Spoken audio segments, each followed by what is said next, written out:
I never thought I would become the kind of person who sets up surveillance cameras around my property.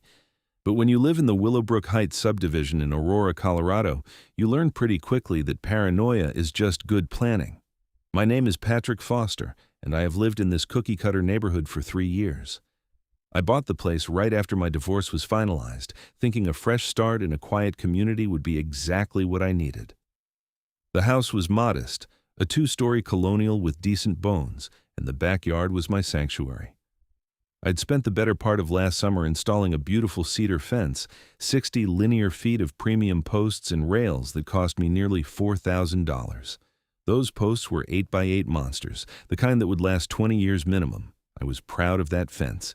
It gave me privacy from my neighbors and made the backyard feel like my own little kingdom.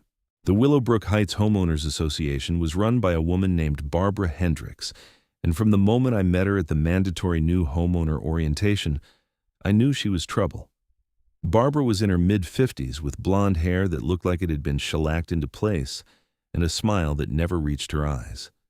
She wore expensive pantsuits and drove a white Lexus SUV with a bumper sticker that said, "I speak fluent sarcasm." During that first meeting, she had spent 45 minutes explaining the community rules, which included regulations about lawn height, approved paint colors, and the exact angle at which you could position your garbage cans on collection day. For the first 2 years, I managed to stay off Barbara's radar. I mowed my lawn every Saturday, painted my shutters an approved shade of gray, and kept my garbage cans at precisely 90 degrees to the curb. But everything changed last September when Barbara announced that the HOA was building a new community deck behind the clubhouse for private events. The deck would be exclusively for the use of the HOA board president, which was, of course, Barbara herself.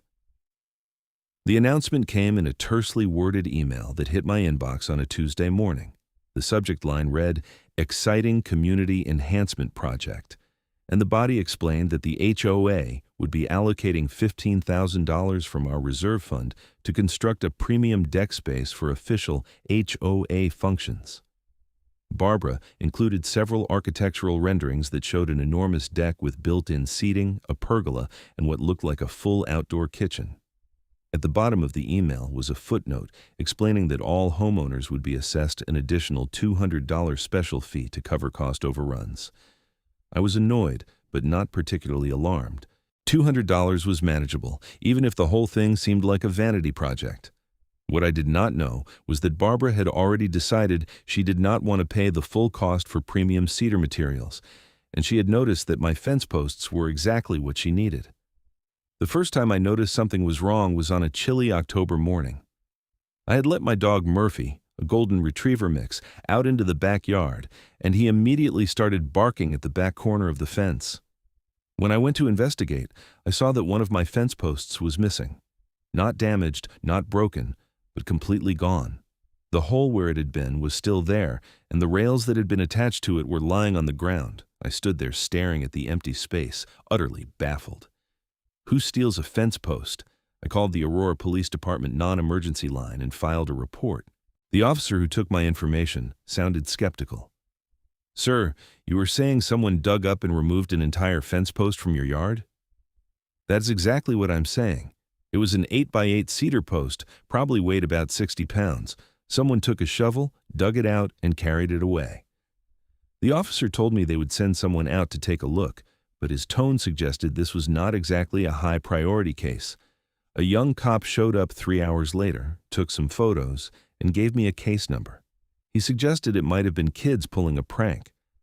I did not think kids were going around stealing fence posts for fun, but I kept my mouth shut. 2 weeks later, another post disappeared, then another.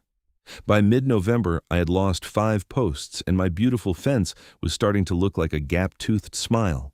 I was furious and completely stumped. I had asked my neighbors if they had seen anything, but everyone claimed ignorance. The police were no help. The detective assigned to my case, a tired-looking woman named Martinez, told me that without evidence or witnesses, there was not much they could do. That was when I decided to set up trail cameras. I ordered 3 of them from Amazon, the kind that hunters use to monitor deer trails. They were motion-activated with night vision capabilities and could record up to 60 seconds of video per trigger. I mounted them strategically around my backyard, hidden in trees and tucked behind landscaping. If someone came back for another post, I would have them on camera. I did not have to wait long. 4 days after I installed the cameras, I checked the SD cards and found exactly what I was looking for. The first video showed a white pickup truck backing into my yard at 2:30 in the morning. The headlights were off, but the infrared camera captured everything in crisp black and white detail. 2 men got out of the truck, and my blood pressure spiked when I recognized them. They were Randy Morrison and Tom D'Angelo, both members of the HOA board and frequent companions of Barbara Hendricks. The video showed Randy carrying a shovel while Tom had what looked like a crowbar. They worked quickly and efficiently, digging around one of my remaining fence posts. It took them about 15 minutes to loosen it enough to pull it free. They loaded it into the bed of the pickup, threw their tools in after it, and drove away. The license plate was clearly visible in the footage. I immediately checked the other cameras. Over the past 2 months, I had captured 6 separate trips. Every single time, it was Randy and Tom, and every single time they took one of my cedar fence posts. In one video, I could even hear them talking. Randy's voice was clear. "Barbara says she needs 2 more for the stairs. These posts are perfect, way better than what we would get at Home Depot." I had them. Absolute proof that 2 HOA board members had been systematically stealing my property, apparently at Barbara's direction. I backed up all the video files to 3 different locations, including cloud storage.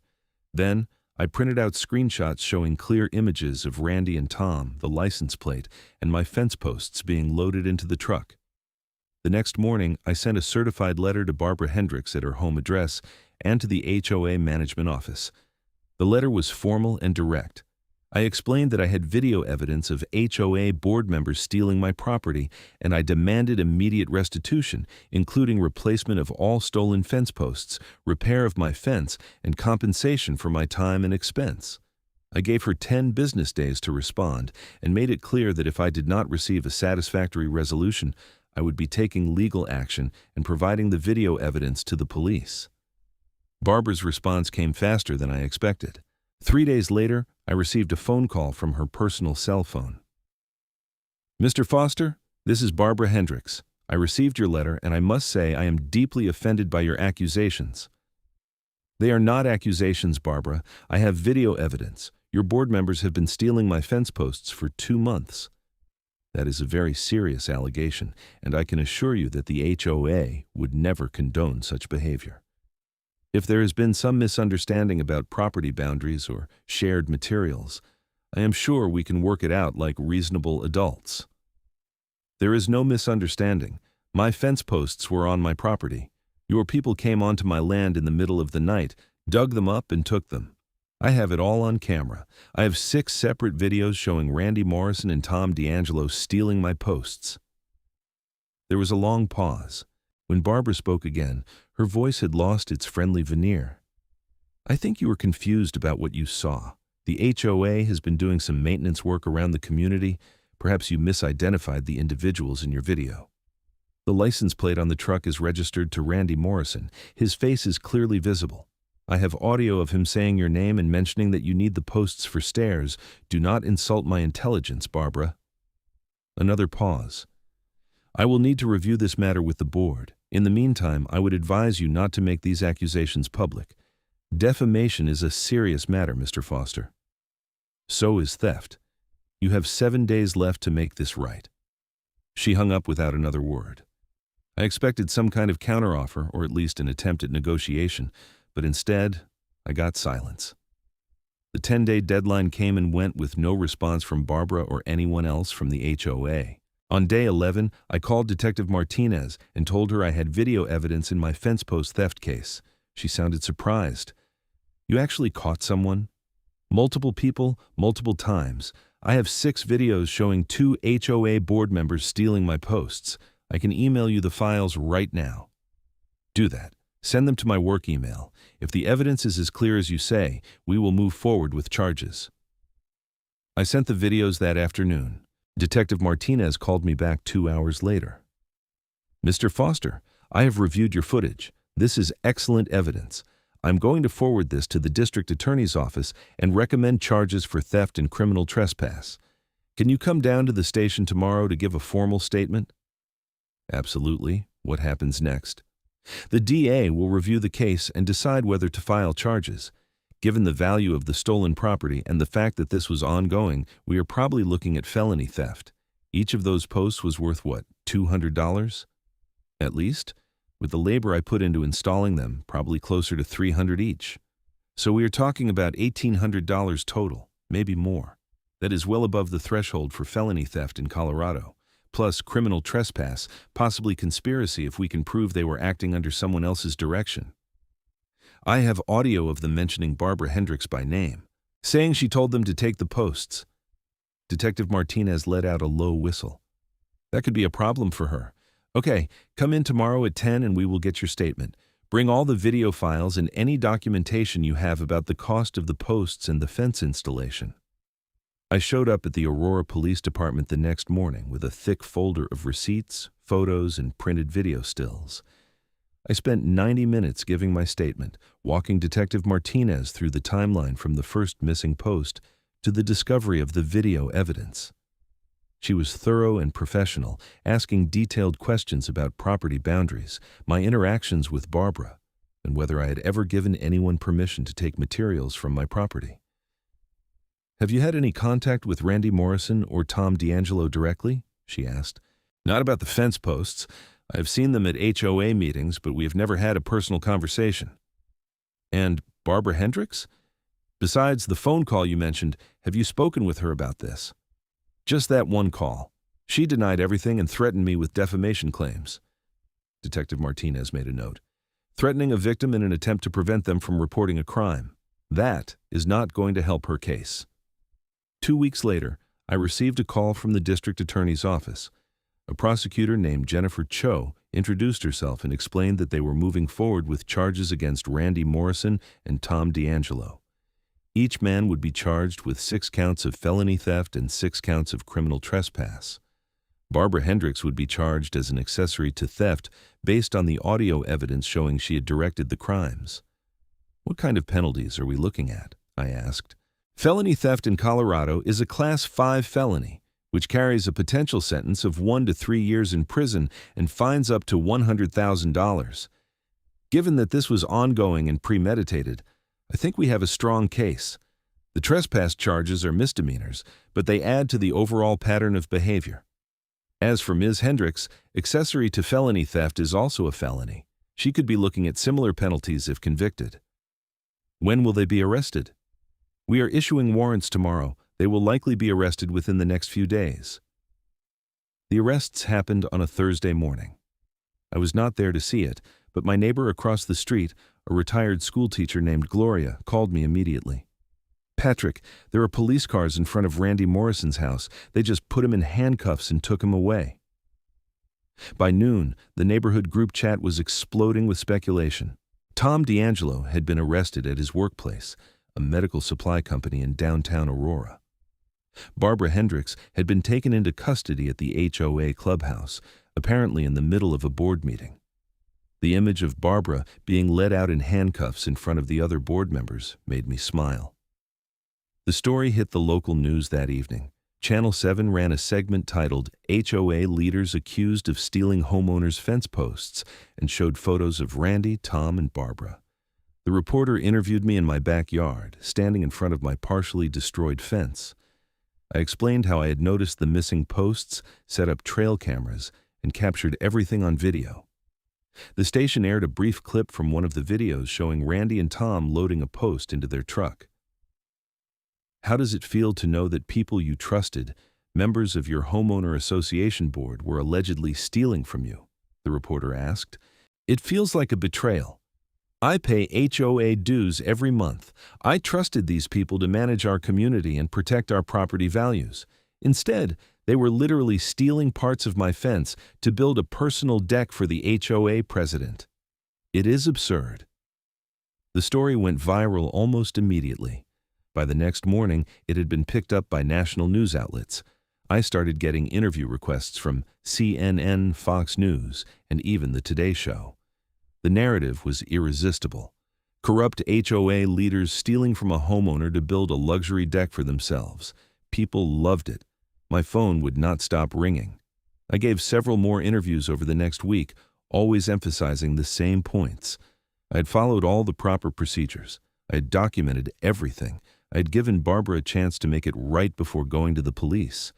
The fact that she had chosen to deny, threaten, and stonewall me was her decision, not mine. The preliminary hearing was scheduled for early December. All three defendants showed up with their attorneys, expensive-looking lawyers in dark suits who tried their best to project confidence. Barbara's attorney, a silver-haired man named Richard Klein, made a motion to suppress the video evidence, arguing that I had violated Colorado's privacy laws by recording people without their consent. The judge, a no-nonsense woman named Susan Crawford, was not impressed. "Oh, counsel, your clients were on Mr. Foster's private property in the middle of the night committing what appears to be theft. There is no reasonable expectation of privacy under those circumstances. Motion denied." The prosecution played several of the videos during the hearing. Watching them on the big screen in the courtroom, with Randy and Tom's faces clearly visible and their voices audible, was devastating for the defense.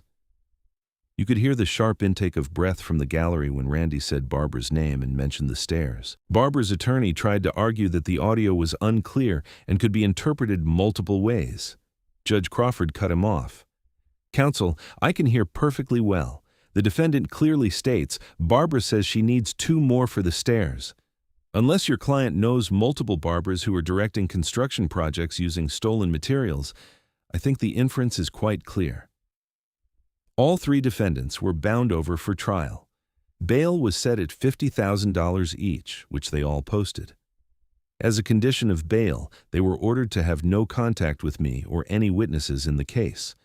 Randy and Tom were also removed from the HOA board pending the outcome of the trial. Barbara, however, refused to step down as HOA president. She claimed she was innocent and that stepping down would be an admission of guilt. This created a bizarre situation where the president of our homeowners association was out on bail facing felony theft charges, but still technically in charge of community management. Several homeowners, myself included, called for an emergency meeting to vote her out. Barbara refused to schedule one, claiming that the HOA bylaws did not allow for removal of board members without cause, and criminal charges did not constitute cause until a conviction was obtained.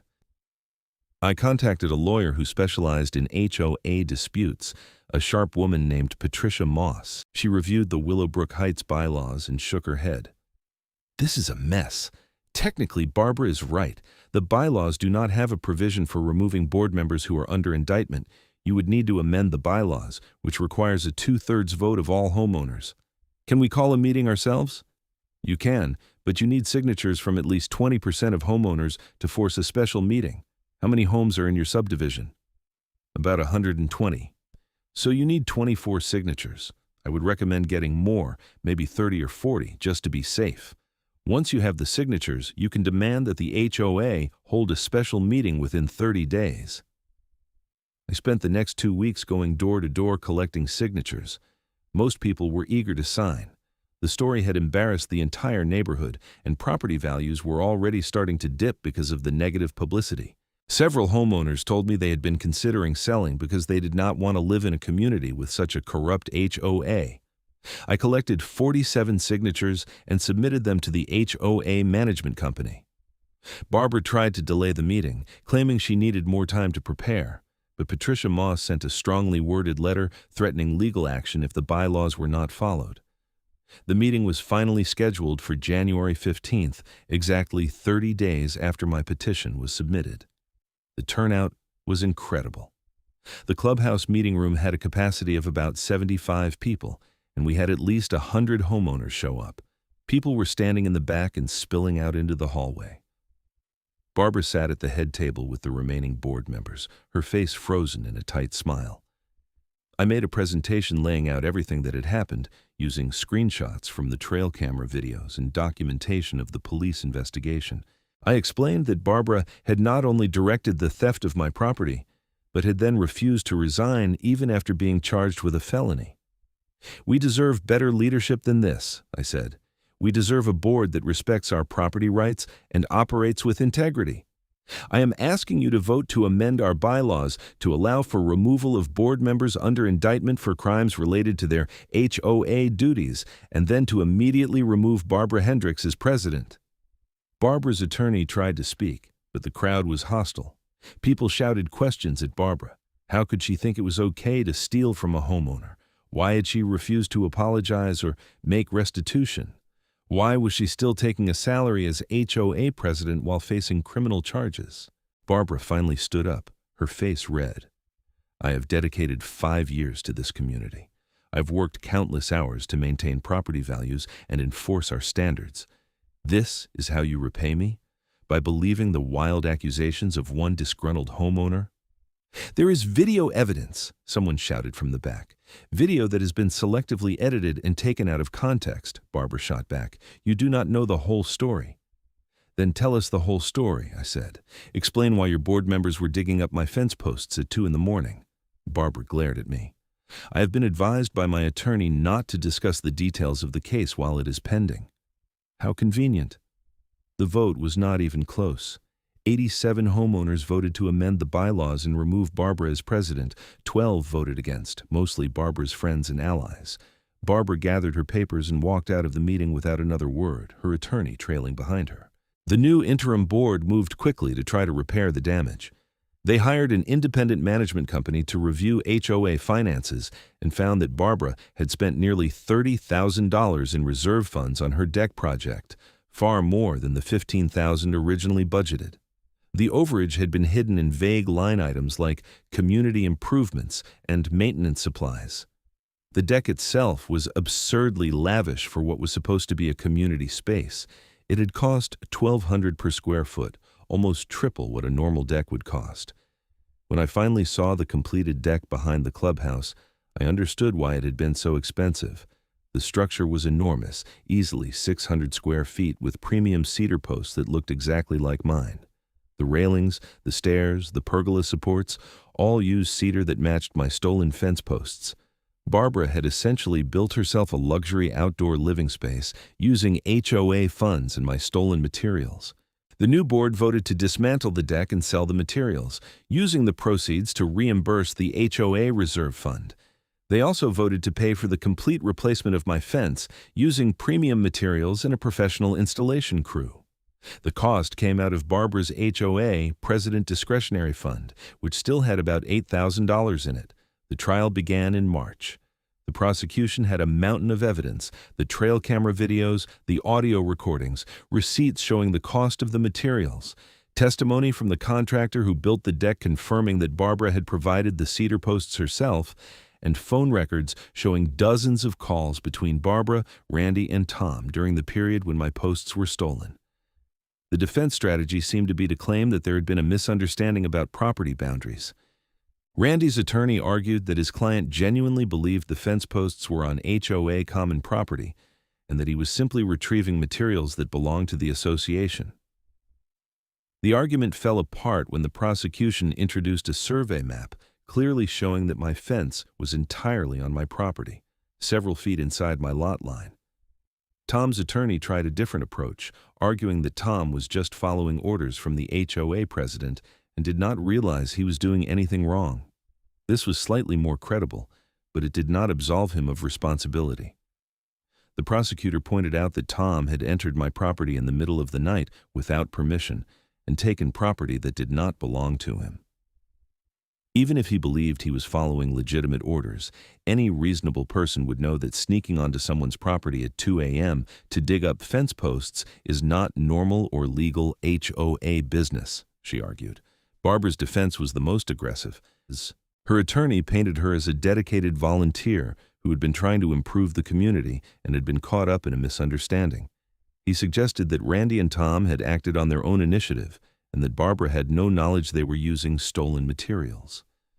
The prosecution destroyed this narrative by playing the audio where Randy explicitly said, "Barbara says she needs 2 more for the stairs." The jury deliberated for less than 4 hours. They found Randy and Tom guilty on all counts of theft and trespass. Barbara was found guilty of being an accessory to felony theft and conspiracy to commit theft. Sentencing was scheduled for 6 weeks later.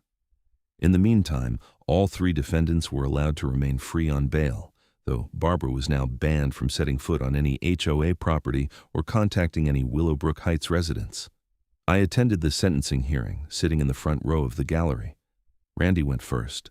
The judge sentenced him to 18 months in prison, with all but 90 days suspended. He would serve 3 months in county jail and then be on probation for 3 years. He was also ordered to pay restitution of $2,000 to cover half the cost of my stolen materials.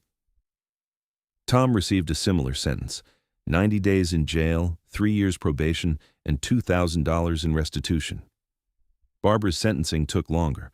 Her attorney made an impassioned plea for leniency, arguing that she had no prior criminal record and had spent years serving her community. He suggested community service and probation instead of jail time. The prosecutor pushed back hard. "Your Honor, Ms. Hendricks was not just a participant in this crime. She was the mastermind. She directed 2 other individuals to repeatedly steal from a member of her own community, someone she had a duty to protect as HOA president. She then used those stolen materials to build a personal luxury deck, spending thousands of HOA dollars in the process. When confronted with evidence of her crime, she denied, threatened, and attempted to cover it up. This was not a momentary lapse in judgment. This was a calculated, ongoing conspiracy to commit theft and fraud." Judge Crawford nodded slowly. "I agree with the prosecution. Ms. Hendricks, you held a position of trust in your community, and you violated that trust in the most fundamental way. You stole from a homeowner and then tried to intimidate him when he discovered the truth. This court takes these matters very seriously." Barbara was sentenced to 12 months in county jail, with 6 months suspended. She would serve 6 months and then be on probation for 5 years. She was ordered to pay $4,000 in restitution to me and an additional $10,000 to the HOA to reimburse the funds she had misappropriated. Her attorney immediately filed a notice of appeal. The appeals process took another 8 months. During that time, Barbara remained free on bail and continued to maintain her innocence, giving interviews to local media claiming she had been railroaded by a corrupt prosecution. Most people did not believe her. The evidence had been too overwhelming, the videos too clear. The Colorado Court of Appeals upheld the conviction in November. Barbara's final legal option, an appeal to the state Supreme Court, was denied. She was ordered to report to the Arapahoe County Jail to begin serving her sentence on December 1st. I did not attend when she turned herself in, but I heard about it from other homeowners who had followed the case. Barbara had shown up at the jail wearing designer clothes and carrying a Louis Vuitton bag, apparently believing she would be given special treatment. She was processed like any other inmate and assigned to a cell in the general population. Randy and Tom had already served their 90-day sentences earlier in the year. Both had been released and were keeping low profiles.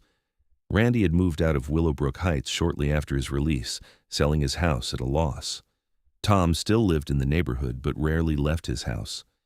When I saw him at the grocery store one day, he turned and walked in the opposite direction. My fence was fully repaired by April, almost a year after the first post had been stolen. The new installation was even better than the original, with upgraded hardware and a professional finish. The HOA had also installed security cameras throughout the common areas as part of a broader effort to prevent future incidents. Barbara was released from jail in May after serving her full 6-month sentence. She had not qualified for early release because she had continued to maintain her innocence and had refused to participate in rehabilitation programs. She moved out of Aurora entirely, reportedly relocating to Arizona to live with her sister. The Willowbrook Heights HOA slowly recovered from the scandal. Property values stabilized, and the new board implemented strict financial controls and transparency measures to prevent future abuse. They published monthly financial reports online, held quarterly homeowner meetings, and created a committee to review any expenditure over $500. I stayed in the neighborhood, though I considered moving several times. My backyard became something of a local landmark. People would walk by and point out the fence that started it all. I eventually got used to it and even found it a little amusing. The trail cameras are still up, tucked into trees around my property. I check them periodically, mostly out of habit now. They mostly capture footage of deer, raccoons, and the occasional lost dog. But every time I review the footage, I think about those videos from October and November, the ones that showed Randy and Tom systematically stealing my fence posts while Barbara directed the operation from a distance. Those cameras, which cost me less than $300, had brought down an entire corrupt HOA board and resulted in 3 felony convictions. They had proven that documentation and evidence are more powerful than denials and threats, and they had taught me a lesson I would never forget. When something seems wrong, trust your instincts and gather proof before confronting the problem. I still see Gloria, my neighbor across the street, regularly. She was one of the first people to sign my petition to remove Barbara, and she testified at the trial about seeing the suspicious nighttime activity around my property. We have coffee together once a month and laugh about how a fence post theft case became a national news story. You know what the craziest part is? Gloria said during one of our coffee sessions. Barbara could have just bought proper materials. She had the budget for it. She just decided that stealing yours would be easier and cheaper. That is what happens when people think they are above the rules, I said. She spent so much time enforcing HOA regulations on everyone else that she convinced herself the rules did not apply to her. Well, she learned otherwise. 6 months in jail is a pretty effective teacher. The legal saga officially ended when I received my restitution payment in July. Barbara's check for $4,000 arrived via certified mail, along with a brief letter from her attorney stating that this payment satisfied all financial obligations arising from the criminal case. There was no apology, no acknowledgement of wrongdoing, just a check and a form letter. I deposited the check and used part of the money to upgrade my home security system. The rest went into a savings account earmarked for future property improvements. I was thinking about building a deck of my own, though nothing as elaborate as Barbara's monstrosity. Just a simple platform with some outdoor furniture, a place to sit and enjoy my backyard without worrying about who might be stealing from me in the middle of the night.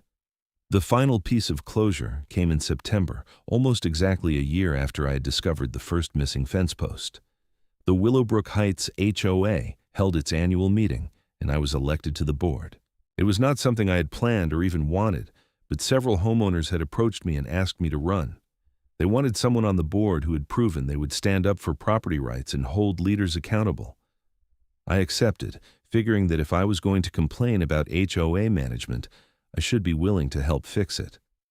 My first act as a board member was to propose a new policy requiring board approval for any expenditure over $1,000, with detailed documentation and competitive bids for any project over $5,000. The policy passed unanimously. I also proposed regular audits of HOA finances by an independent accounting firm, with results published to all homeowners. This was slightly more controversial, as it would cost money, but it eventually passed with strong support. The feeling among homeowners was that a little transparency now would prevent major problems later.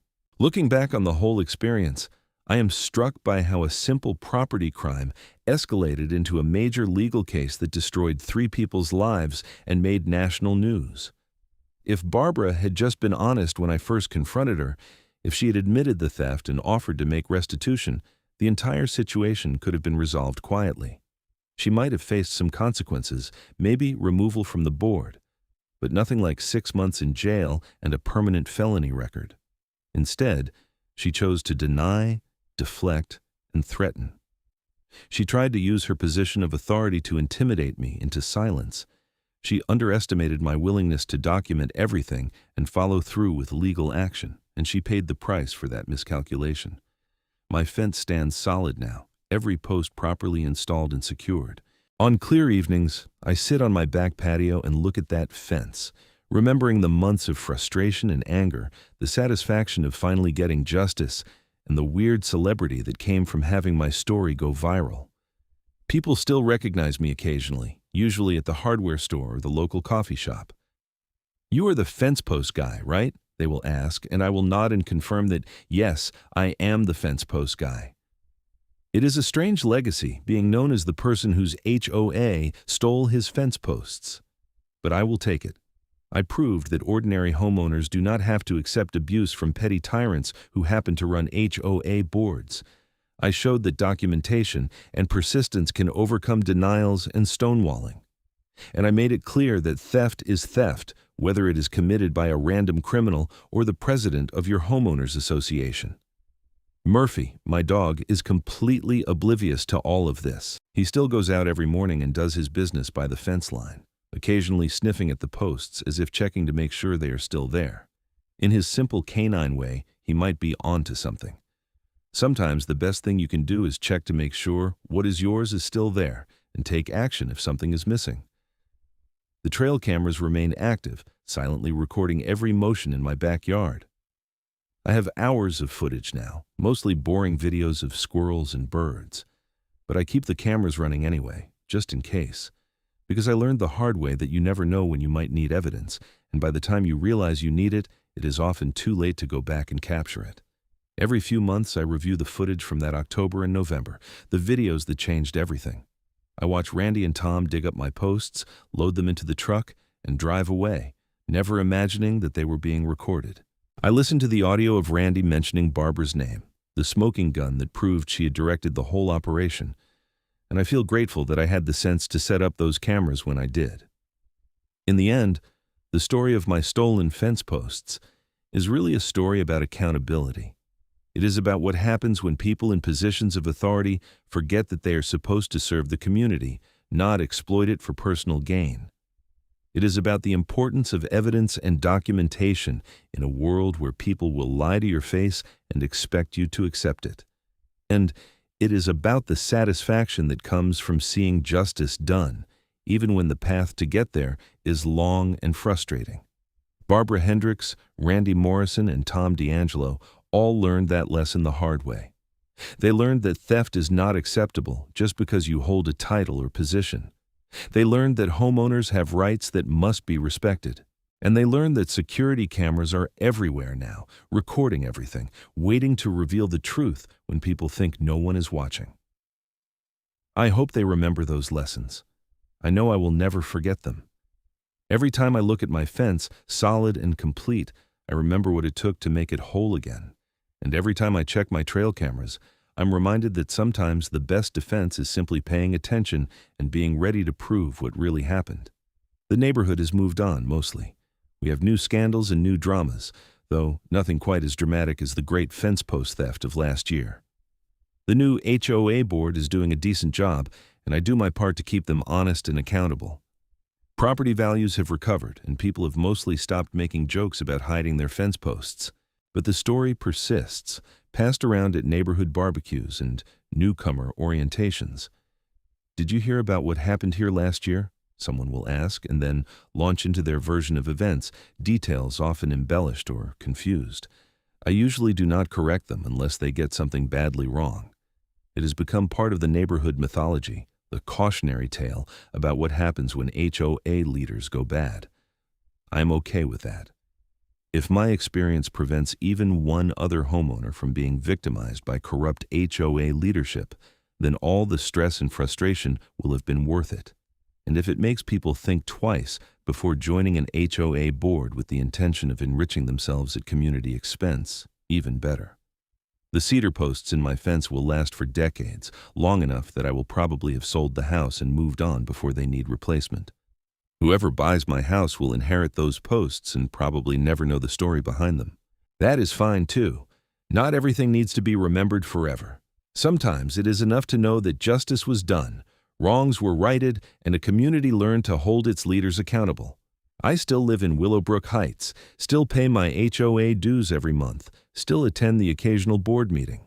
But now I do it with the confidence that comes from knowing that I can fight back if necessary, that evidence is powerful, and that even small acts of theft cannot be ignored just because the perpetrator holds a position of authority. My trail cameras are still hidden in the trees, still watching, still recording. They have become a permanent part of my property's security, a silent deterrent to anyone who might think about taking what is not theirs. And every time I download the footage and scroll through hours of raccoons and deer, I remember those few crucial videos that proved everything, the evidence that brought down Barbara Hendricks and her accomplices. Those videos are backed up in multiple locations, stored away in case they are ever needed again. I do not expect they will be, but I have learned to be prepared.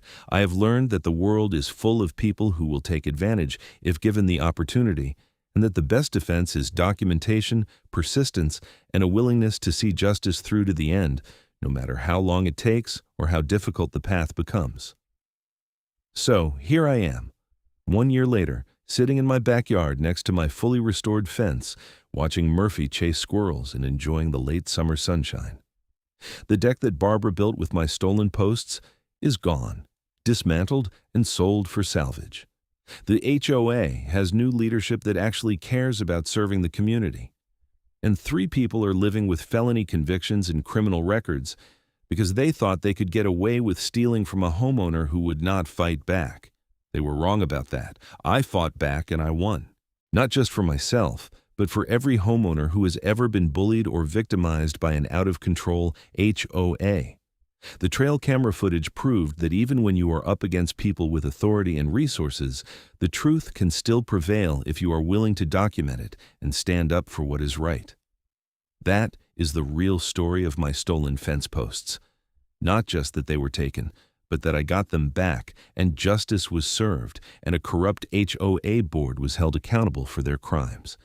It is a story I am proud to tell and one I hope inspires others to stand up for their rights, gather evidence, and never accept that theft is okay just because someone in authority says it is. The fence stands solid, the cameras keep recording, and life in Willowbrook Heights goes on. But none of us will forget what happened here, the lessons learned, and the price paid by those who thought they were above the law. In the end, the trail cameras caught everything, justice was served, and my fence was restored. Sometimes that is the best ending you can hope for.